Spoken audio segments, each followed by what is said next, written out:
dinossauros parecem ter voltado para assombrar a Terra. Nós os vemos em quase todo lugar. Que animais estranhos e admiráveis foram.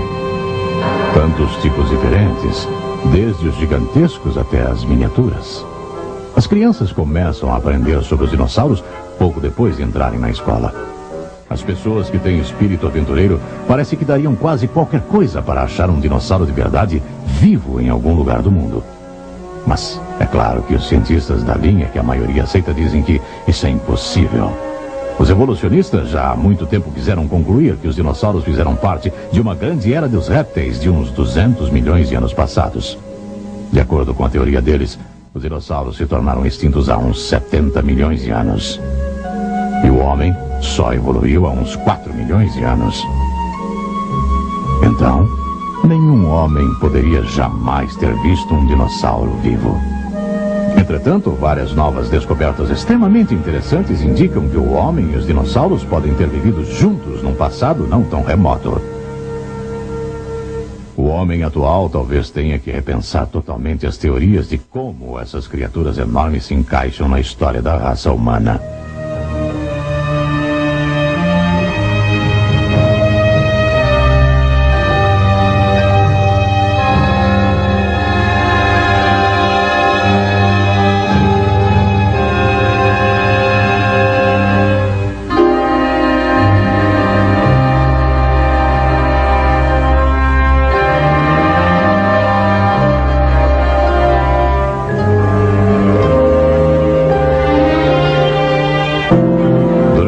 Milhares de anos, os povos antigos desenharam os animais que desviam e caçavam.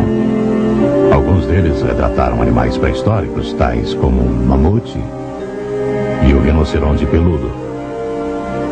Mesmo as paredes do Grand Canyon, no Arizona, contêm antigas esculturas na pedra, feitas muito antes do homem branco chegar a esta região. Alguns pesquisadores acreditam que uma das obras esculpidas seja um desenho tosco de um dinossauro. Embora a rocha tenha sofrido inúmeras erosões, nós podemos ver o formato do animal. Pescoço longo e cauda comprida. Nós não podemos ter certeza se se trata de um dinossauro, mas sabemos que os povos antigos, em toda parte do mundo, têm histórias de grandes répteis muito semelhantes aos dinossauros. Os europeus antigos os chamavam de dragões. Será que essas lendas antigas têm base em criaturas que realmente existiram? Muitas dessas lendas aparecem em relatos conclusivos de fatos que realmente aconteceram. Existem várias histórias na mitologia da antiga Suméria que remontam pelo menos ao ano 3000 a.C. Uma das mais bem preservadas conta do herói Gilgamesh, que decidiu tornar-se famoso viajando para uma terra distante para cortar troncos de cedro para a sua cidade. Ele chegou ao lugar juntamente com 50 voluntários e descobriu lá um enorme dragão que devorava as árvores e as plantas baixas, que amedrontava todos que o viam e tinha dentes terríveis. Gilgamesh o matou e cortou sua cabeça como troféu. Até mesmo a Bíblia parece mencionar tais criaturas. Poucas pessoas notam, mas no livro de Jó há uma descrição exata de um dinossauro. Em Jó 40, lemos assim: Contempla agora o bimote que eu criei contigo, que come a erva como o boi.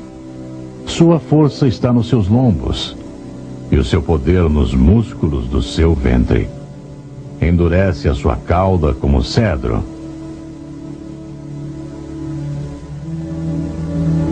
Os seus ossos são como tubos de bronze. O seu arcabouço como barras de ferro. Deita-se debaixo dos lotos no esconderijo dos canaviais e da lama. Esta é apenas parte da descrição dessa criatura forte. Enquanto existe quem ache que seja um elefante ou hipopótamo, a cauda desses animais, pelo menos, não é grossa como o tronco de uma árvore de cedro.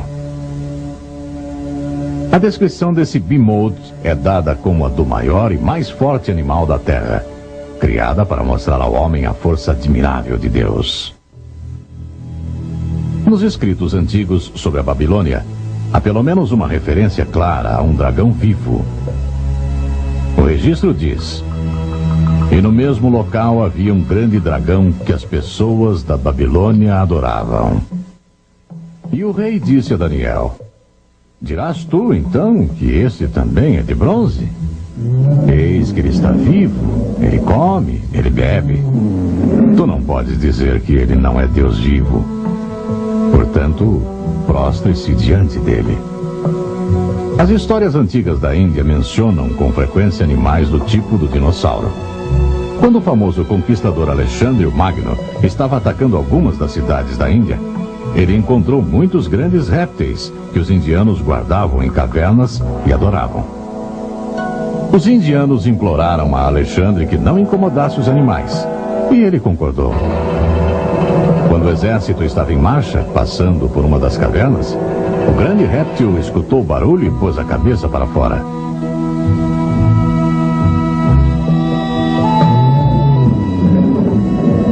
Chiou tão alto e soltou tantas baforadas de raiva que todos ficaram aterrorizados. Estimaram que tinha mais de 33 metros de comprimento. Na China, o dragão é símbolo nacional. Ali também, algumas das obras de arte mais antigas de dragões se assemelham muito a alguns dos dinossauros que são conhecidos. Os livros antigos da China contam de pessoas estarem usando o sangue, a gordura, os miolos e a saliva do dragão como remédio. Hoje sabemos que pelo menos alguns dos dinossauros eram ovíparos. Reproduziam-se por meio de ovos. Os chineses também acreditavam que os dragões punham ovos. Dizia-se que um ovo grande, leve e oco foi descoberto no Grande Rio, e outro foi achado, que era pesado, e quando o chacoalhavam, parecia conter água. Alguns livros antigos contam até de uma família chinesa dos primeiros tempos que criava dragões, que o imperador usava para puxar suas carruagens em ocasiões especiais.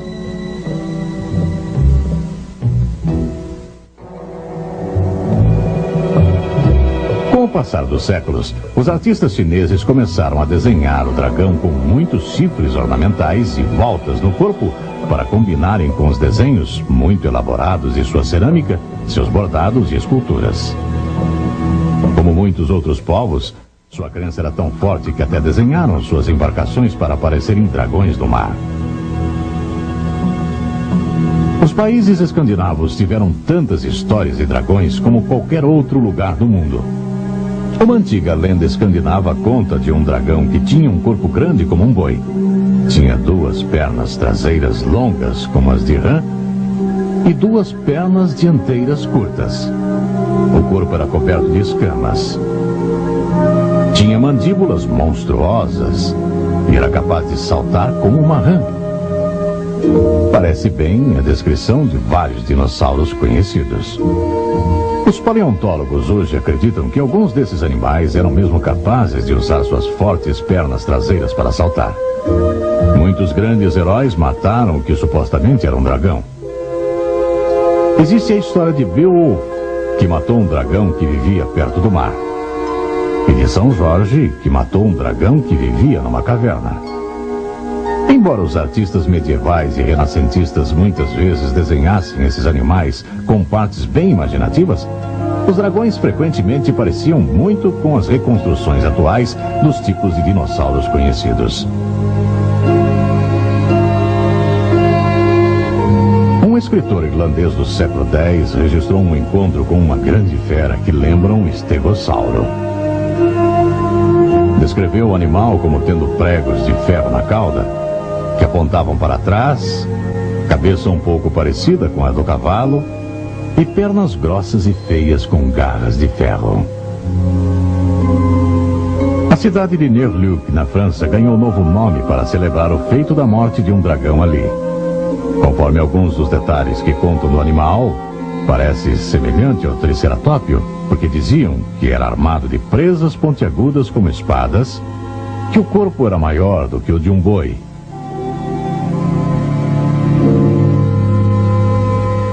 E que ficava de espreita no rio.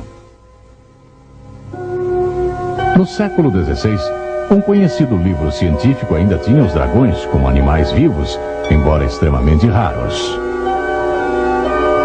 Além disso, um famoso cientista da época, Ulisses Aldrovandus, cuidadosamente documentou um encontro entre um desses répteis quase extintos e um camponês chamado Batista.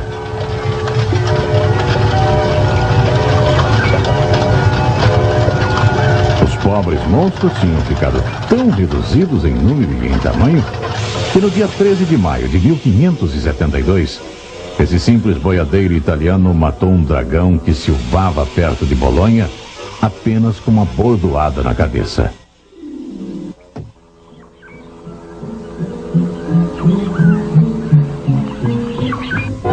Sua descrição se assemelha muito à do pequeno dinossauro Tanystropheus. Antigos povos também contaram dos dragões que voavam.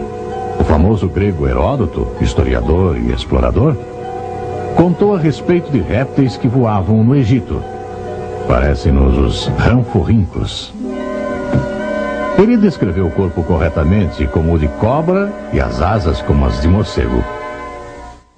Na entrada de um desfiladeiro estreito mostraram-lhe muitas pilhas de ossos dos que tinham sido mortos.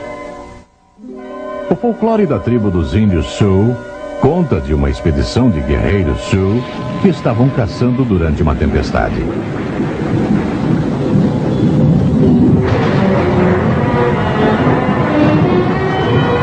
Eles viram uma enorme criatura, como um pássaro voador, ser atingido por um raio e cair na terra.